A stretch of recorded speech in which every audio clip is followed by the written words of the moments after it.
शिर्डीमध्ये साईबाबा संस्थानच्या दानपेटीतील रक्कम लंपास करणाऱ्या कर्मचाऱ्याला आता अटक झालेली आहे। बाळासाहेब गोंदकर असं आरोपी कर्मचाऱ्याचं नाव असल्याची माहिती आहे। 29 मे रोजी कर्मचाऱ्याविरोधात गुन्हा दाखल झालेला होता। कर्मचारी दानपेटीतील रक्कम चोरून नेत होता। सुमारे 1.5 लाख रुपयांच्या रकमेवर डल्ला मारल्याचं हे उघडकीस आलेलं होतं। या प्रकरणी पोलिसांकडून अधिकचा खरतर तपास सुरू आहे आणि तोच आरोपी सध्या पोलिसांच्या ताब्यात आल्याचं बघायला मिळतंय। महत्त्वाची आणि मोठी अपडेट सध्या आपण बघू शकतोय। शिर्डीमध्ये साईबाबा संस्थानच्या दानपेटीतील रक्कम लंपास करणाऱ्या कर्मचाऱ्याला आता अटक झाली आहे आणि या संदर्भात अधिकची माहिती जाणून घेऊयात। आमचे प्रतिनिधी प्रशांत शर्मा सध्या आपल्यासोबत आहेत। प्रशांत, आपण खरं तर बघत होतो, मागेच आपण ही बातमी दाखवलेली होती, जो आता आरोपी आहे त्याला पोलिसांनी अटक केलेली आहे। काय अधिकची माहिती मिळते या संदर्भातली?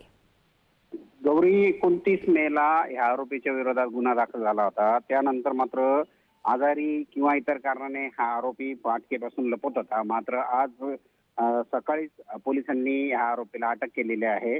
आता त्याला न्यायालयासमोर हजर केले जात आहे। एकंदरीतच त्याच्याकडची जी 1.25 ते 1.5 लाख रुपयाची जी रक्कम आहे ती पोलिसांना रिकव्हर करायची आहे। त्याचबरोबरीने त्याच्याबरोबर इतरही कोणी साथीदार होते का, हा सगळा जो गुन्हा घडलेला आहे तो गेल्या अनेक दिवसापासून घडतो आहे आणि त्यात आणखीन कोणी साथीदार आहे का याचाही पोलिसांना शोध घ्यायचा आहे। आणि तसं बघितलं तर पोलिसांनी साईबाबा संस्थांनी जे सीसीटीव्ही फुटेज दिलं होतं त्या सीसीटीव्ही फुटेजच्या आधारावर हा सगळा गुन्हा दाखल करून आता कारवाई सुरू केलेली आहे। मात्र दुर्दैव असं म्हणावं लागेल की साईबाबा संस्थान एवढं मोठं संस्थान असताना संस्थांकडे केवळ 15 दिवसाचं जे आहे ते सीसीटीव्ही व्हिडिओ जे आहे ते उपलब्ध असतात। त्यामुळे ह्याच्या मागेही या आरोपीने किंवा इतर लोकांनी कोणी असा प्रकार केला होता का, हे मात्र उजेडात येणं शक्य नाही। मात्र पोलिसांनी इतर तपासाअंतर्गत आता ही सगळी घटना जी आहे ती उघडकीस आणणं गरजेचं आहे।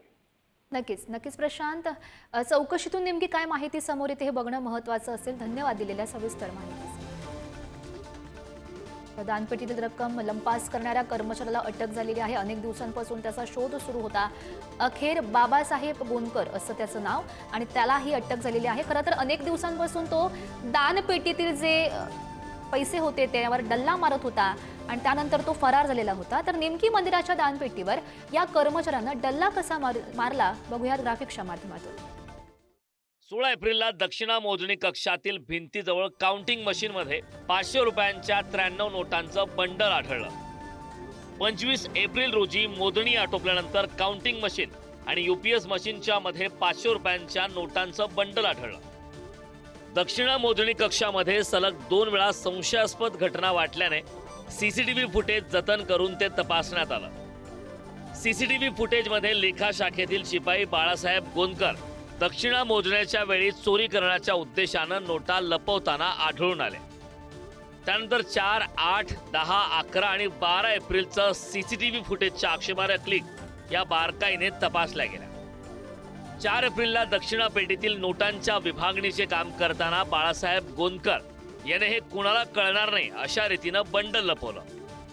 500च्या नोटांचं बंडल प्रथम मांडीखाली लपवलं, त्यानंतर पोटाजवळ पॅन्टमध्ये लपवलं, त्यानंतर हॉलच्या भिंतीजवळ प्लास्टिक ट्रे मागे लपवलं। त्यानंतर दक्षिणा मोजणीचं काम संपल्यानंतर सिव्हिल ड्रेसवर मोजणी कक्षात येऊन दुपारी सदर रक्कम चोरून नेली। 8 एप्रिलला अशाच पद्धतीने 500च्या नोटांचं बंडल चोरून हॉलमध्ये नोटा आणि कॉईन चाळणीजवळ क्रेटच्या थप्पीमध्ये लपवलं। 2 दिवसांनी म्हणजे 10 एप्रिलला हॉलमध्ये साफसफाई करण्याच्या उद्देशाने येऊन सदरची रक्कम चोरून नेली। 11 एप्रिल रोजी ही मोजणीच्या वेळी अशाच पद्धतीनं रक्कम ही नोट काउंटिंग मशीनच्या मागे ठेवली आणि 12 तारखेला चोरून नेली।